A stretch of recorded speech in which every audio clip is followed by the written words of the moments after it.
On August 13th, 1963, David Fellin, Henry Throne, and Louis Bova began their morning shift at the Sheppton coal mine in Pennsylvania. At around 8 o'clock, a deep rumble moved through the mine. The exact cause was never established, but one possible explanation was that a loaded coal car broke loose on the sloping track and struck the supports in the main passage. Fellin and Throne managed to duck into a small recess in the tunnel. Louis Bova was farther down the passage and was cut off from them by the collapse. At first, Fellin and Throne could still hear Bova through the debris. He shouted that his thigh was badly injured. However, he later stopped answering. Fellin and Throne were left together in a space about 2 feet wide and 10 feet long. There was no light and almost no room to move without pressing against the rock or each other. Coal dust hung in the air. Water seeped through the walls, and their clothes became soaked. They drank groundwater, collecting around them, and eventually began chewing bark from the old timber supports to ease their hunger. On the surface, rescuers tried to clear a path through the collapse, but the debris kept shifting, and removing it risked bringing more rock down. By the 4th day, newspapers were already reporting that the miners were probably dead. The operation was beginning to shift from rescue toward recovery. David Fellin's brother, Joe, refused to accept that. He pushed for a different approach: drill a narrow borehole from the surface into the area where the miners might be trapped. It sounded almost absurd, and the chances of success were extremely small. The men were more than 300 feet underground, and the old mine maps could not show their exact location. Still, with no safer way to reach them, rescuers decided to try, and no one knew whether either man was still alive.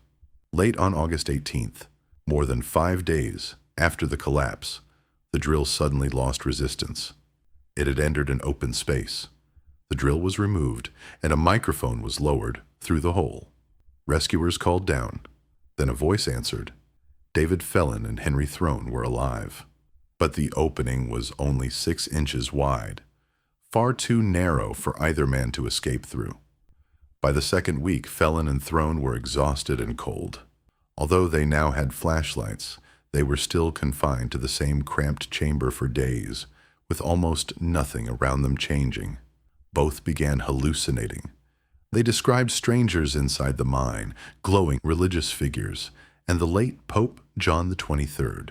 At one point, they believed the walls had disappeared, revealing a marble staircase leading toward a large, shining city.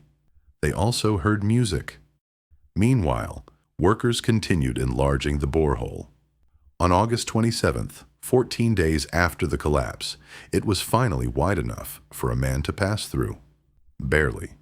Each miner would have to be pulled more than 300 feet to the surface in a harness. Rescuers sent down football helmets and thick industrial grease. The men stripped, covered themselves in grease, put on the helmets, and were attached to the lifting cable.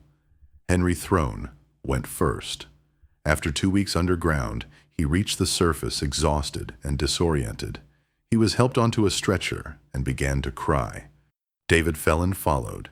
He appeared stronger, spoke with rescuers, and even sang after reaching the surface. Both men were dehydrated and had lost weight, but neither had suffered life-threatening physical injuries. Louis Bova was never found. The section where he was believed to be trapped was considered too dangerous to enter, and the search was eventually abandoned. His body remains somewhere inside the mine.